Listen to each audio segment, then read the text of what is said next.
इरशाद अहमद खान जो कि पीएमएलएन के नेता हैं, पाकिस्तान से हमारे साथ जुड़ रहे हैं। इरशाद साहब, आखिरकार पाकिस्तान का ये कैसा डर्टी गेम है? मैं ये कहूंगा, देखें जी, मुझे सुनिएगा जरा, क्योंकि मैंने बड़ा भाषण सुना बोरा साहब का भी। भाषण नहीं, वो लोग तथ्य बता रहे थे सर, भाषण नहीं, तथ्य बता रहे थे, आप लोग को आईना दिखा रहे थे। मैं कह रहा हूँ कि मुझे भी आईना दिखाने दीजिएगा, बोलिए ना, शोर ना कीजिएगा। साहब जो आपका मिर्ची चलाते हैं ना गल्फ स्टेट से, उसी का इरशाद साहब आप अपनी बात पूरी करिए, आप अपनी बात पूरी करिए। देखिए बोल पड़े, मैं अब ये कह रहा था, बोले आपने बुलाया ऐसे साथियों को।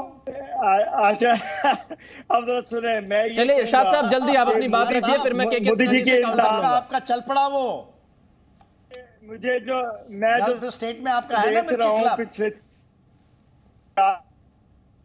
और जो जासूसी करते हैं आप लोग दुनिया में जाकर के, आप इनकी वजह से मोदी जी की इंतहा पसंदी की वजह से लाखों लोग मुझे लगता है कि बेरोजगार हो जाएंगे, कतर से, सऊदीया से, दुबई से। अरे इरशाद साहब, आपकी आर्मी, आपकी सेना क्यों साजिश में जुटी हुई है कतर में? पहले मेरी बात सुन। पाकिस्तान ये डर्टी गेम कब तक खेलेगा? भारत के साथ तो आप मुकाबला करने की आपकी औकात है नहीं, आपकी हिम्मत है नहीं, अब आप साजिश में लग गए हैं, साजिश में जुट गए हैं। बात है तो मैं आपके सामने बैठा बात कर रहा हूँ, आपकी आंखों में आंखें डाल करके आपके चैनल पर। अरे आंखों में आंखें तो हम लोग डालकर बात करते हैं, आप लोग तो साजिश कर रहे हैं। जो कुछ आप लोग कर रहे हैं, जो कुछ आपको लोग कर रहे हैं, साजिश करने की कोशिश कर रहे हैं, दहशतगर्दी पूरी मुल्क में, दुनिया में फैलाने की कोशिश आप लोग कर रहे हैं और जगह जगह पकड़े जा रहे हैं। इरशाद साहब, पूरी दुनिया जानती है कि आतंकी जननी पाकिस्तान है, पाकिस्तान में आतंकवादियों को पनाह दिया जाता है, टेरर कैंप पाकिस्तान में चलाए जाते हैं और इसका शिकार खुद पाकिस्तान भी होता है। जो बीज आपके देश में बोया जाता है, पूरी दुनिया जानती है आतंकवाद कहां से आता है। मैंने भाषण सुना, मेरी आवाज नहीं सुनेंगे आप? इरशाद साहब, आपकी आवाज जरूर सुनेंगे, लेकिन आपको आईना दिखाना हमारा काम है। मुसलसल आप बोले जा रहे हैं, आप मुझे सुन नहीं रहे हैं। मैं ये कह रहा हूँ कि देखें जो कुछ किया कतर में क्या करने गए थे? अगर नौकरी पे गए थे तो उसका मतलब ये नहीं था कि आप वहां की जासूसी शुरू कर दें। अरे इरशाद साहब, कौन कह रहा जासूसी कर रहे थे? वो कतर की सरकार ने बोला कुछ? इरशाद साहब, कतर की सरकार ने कुछ बोला? मैं जी बिल्कुल बोला, जो सुनना नहीं बोला। कतर की सरकार का कोई बयान नहीं आया है, कोई आरोप सार्वजनिक नहीं किए गए हैं। मैं आपका ये एजेंडा नहीं चलने दूंगा। वो लोग निजी कंपनी में काम कर रहे थे, वो लोग एक निजी कंपनी में काम कर रहे थे। कतर की तरफ से कोई आरोप सार्वजनिक नहीं किए गए हैं। आप झूठा एजेंडा चला रहे हैं इरशाद साहब। झूठा एजेंडा नहीं चला रहा हूँ मैं, सच। अच्छा बताइए, आप हमें वो कागज दिखा दीजिए जो कतर की सरकार ने जारी किया हो। जजमेंट की कॉपी दिखा दीजिए। जजमेंट की कॉपी क्यों नहीं दे रही है कतर की सरकार? अच्छा मुझे ये बताइए कि उनको जो सजा हुई, क्या फूल फेंक रहे थे लोगों पे? वो क्या प्रोग्राम बना रहे थे? इरशाद साहब, एक निजी कंपनी में वो काम कर रहे थे, लाखों की संख्या में भारतीय वहां पर काम कर रहे हैं। कंपनी में कोई ना कोई यही तो कह रहे हैं, आपकी साजिश होगी इसके पीछे। आपके ये जो नेता थे, मैं एक बार नाम आपको सुना देता हूं, आप बहुत ध्यान से सुनिएगा। जनवरी 2021 पाक सेना के तत्कालीन जनरल बाजवा का कतर दौरा। जून 2022 कतर के वायु सेना प्रमुख चीफ इस्लामाबाद में गए। पाकिस्तान सेना प्रमुख का दोहा दौरा होता है जून 2022 में। अगस्त 2022 में पाकिस्तान के पीएम शहबाज कतर में जाते हैं और उसी दौरान 8 भारतीय अचानक से गिरफ्तार कर लिए जाते हैं। क्यों नहीं शक जाएगा आपके ऊपर? देखें, हमारी फोर्सेज इतनी ताकतवर है। आपकी फोर्सेज ताकतवर नहीं है, आपकी आप साजिश रच रहे हैं, इसे साजिश रचना कहते हैं। साजिश कर रहे हैं।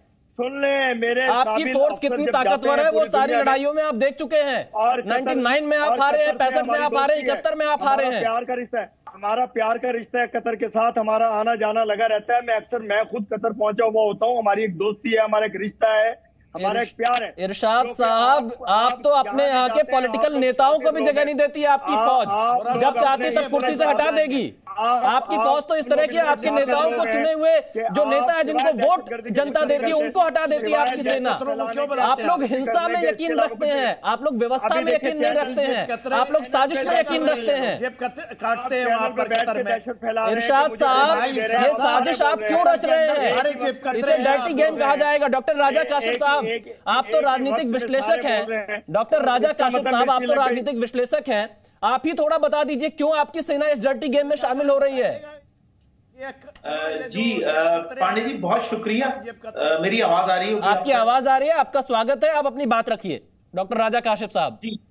पांडे जी, आपके साथ तो अभी हमारी केमिस्ट्री पूरी मिली नहीं है, दूसरा प्रोग्राम है आपके साथ। लेकिन एक अच्छी चीज जो मैं जरूर कहूंगा, जो मुझे आज कहनी चाहिए, मेरे ख्याल में सबसे इंपॉर्टेंट बात यह है कि देखें, इंडिया की एक ब्यूटी तो है कि आज देखें कि हम क्या बात नहीं करते भारत के बारे में। हम प्राइम मिनिस्टर के बारे में बहुत कुछ, मोदी जी के बारे में कह देते हैं पाकिस्तानी या आपके चैनल पे, और ये सब ऑन एयर जाता है। तो मुझे लगता है कि ये अगर हम बीबीसी पे भी बैठे हो ना, तो हम किंग या क्वीन पे कोई बंदा बात नहीं कर सकता। लेकिन ये बीजेपी की एक अच्छी चीज है कि अगर शायद कांग्रेस होती तो ये ब्यूटी नहीं मिलती हमें, मतलब ये मेरी सोची समझी राय है। और बीजेपी के अंदर 100 ऐब हो सकते हैं, या भारतीय इस वक्त जो गवर्नमेंट है, या भारत की डेमोक्रेसी की ये खूबसूरती तो है ना कि हम जो बात कह रहे हैं, हम प्राइम मिनिस्टर के बारे में सख्त लफ्ज इस्तेमाल करें, मैं कोई लफ्ज इस्तेमाल करूं और वो ऑनियन ना जाए, अभी तक ऐसा नहीं हुआ। तो मैं ये अप्रिशिएट करता हूं। आज वैसे भी 28 अक्टूबर है, मेरी बर्थडे होती है, तो मेरा दिल नहीं चाहता कि आज मैं आपको कोई सख्त बात करूं। नहीं, राजा काशिफ साहब, आपको हम जन्मदिन की शुभकामनाएं दे देते हैं, आपको बधाई दे देते हैं, और बधाई हम इस उम्मीद के साथ दे रहे हैं कि आपका देश इस तरह की नापाक साजिशों में शामिल ना हो। पाकिस्तान की अपनी बहुत सारी चुनौतियां हैं, उसको सुलझा लीजिए। डर्टी गेम कब तक खेलेंगे? के सिन्हा जी कह रहे हैं पाकिस्तान का डर्टी गेम है, आप उकसा रहे हैं कतर को। देखें पांडे जी, सबसे बुनियादी चीज ये है कि कतर के राजा काशिफ, देखिए पाकिस्तानी जेब कतरों का कतार में बहुत स्वागत होता है इन जेलों में। आप ये देखिए, पाकिस्तान जेब कतरों से भरा है कतार, तो आप क्यों जेब कतरा बनना चाहते हैं?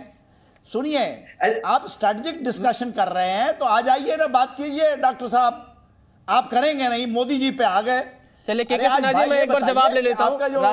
के सिन्हा जी, एक बार मैं डॉक्टर राजा काशिफ साहब का जवाब ले लेता हूं। क्या जवाब लेंगे ये इनको तो सुनना ही बेकार, क्या जवाब लेंगे? जी न्यूज़।